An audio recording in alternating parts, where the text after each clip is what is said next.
अभी यूएनओ में जो बैठक हुई है उसके जनरल असेंबली में इटली के पीएम मेलोनी ने भारत के लिए इतनी बड़ी बात कही है जो अब तक किसी प्राइम मिनिस्टर ने इतने निडर ढंग से पहले किसी ने नहीं कही। और क्या हमें स्थायी सदस्यता और भी तो मिल पाएगी, और अगर मिलेगी तो कब तक, और चाइना क्या भारत का विरोध कर रहा है, और चाइना को हम किस तरह से चुप कराकर और उसे अपने चक्रव्यूह में फंसाकर उससे हम वीटो पावर को ले सकते हैं।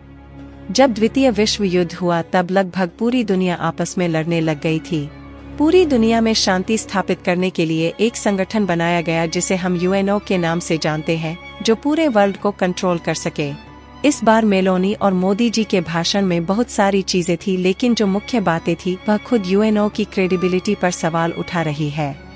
मेलोनी का कहना है कि 1945 में बनी हुई संस्था जिसमें आज तक कोई सुधार नहीं हुआ है। हम उम्मीद करते हैं कि 2024 में भी क्या यह अपना काम अच्छे से कर पाएगी। इसके कुछ एग्जाम्पल भी उन्होंने दी। मेलोनी ने कहा कि पूरी दुनिया जो पिछले 1-2 साल से लड़ रही है कोरोना वायरस सी में, यूएन ने क्या कर लिया? कुछ नहीं किया। इनका इशारा था कि डब्ल्यूएचओ ने शुरुआत में तो चाइना का ही सेवर किया। अगर डब्ल्यूएचओ सचेत रहता तो दुनिया का यह हाल नहीं हुआ होता। दुनिया भर में आतंकवाद फैला हुआ है। जिस देश में आतंकवाद है वह देश खुद ही उससे लड़ता। क्या यूएनओ ने छत्तीसगढ़ के नक्सलियों को समाप्त किया? मेलोनी ने कहा, हिंद महासागर में लुटेरे भरे हुए हैं, क्या उनसे पाता है? इसमें यूएनओ आज तक कुछ नहीं कर पाया।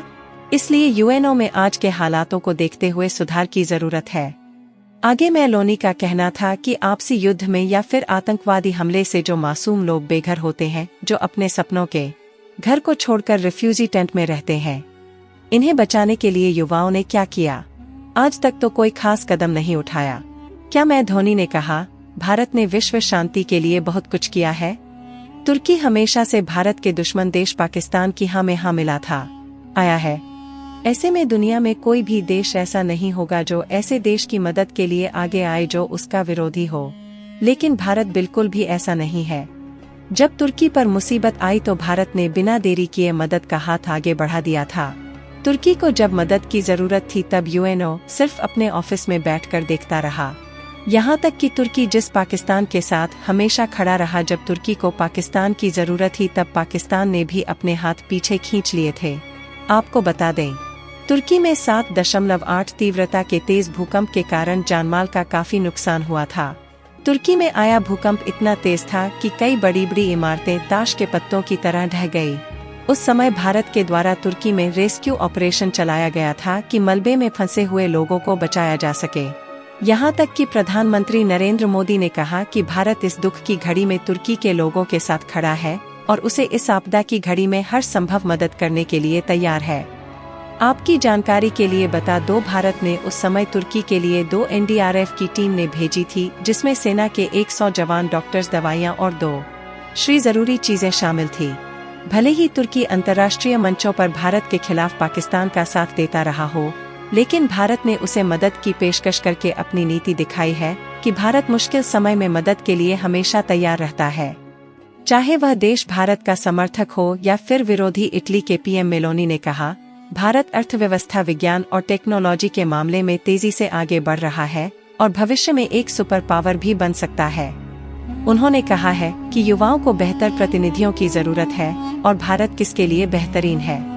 उन्होंने कहा, जब यूएनओ बना था तब भारत दुनिया के सबसे बड़े देशों में शामिल नहीं था, लेकिन समय के साथ अब भारत बदल चुका है और भारत की स्थिति भी आज की तारीख में पूरी दुनिया भारत की बढ़ती ताकत का लोहा मान रही है। आज भारत दुनिया के सबसे शक्तिशाली देशों में एक है। भारत विश्व शांति और कल्याण में अहम भूमिका निभा सकता। यूएनओ में स्थायी सदस्यता की मांग भारत कई सालों से करता रहा है। अमेरिका, फ्रांस, रूस, ब्रिटेन और इटली भारत को स्थायी सदस्यता देने का समर्थन कर चुके हैं, लेकिन चीन इसमें अपनी टांग घटाने के लिए बार बार सामने आ जाता है। दोस्तों, यदि हमारा वीडियो पसंद आया हो तो वीडियो के लिए एक लाइक जरूर कर दें और चैनल पर नए हो तो चैनल को सब्सक्राइब करके बेल आइकन को भी ऑन कर लें।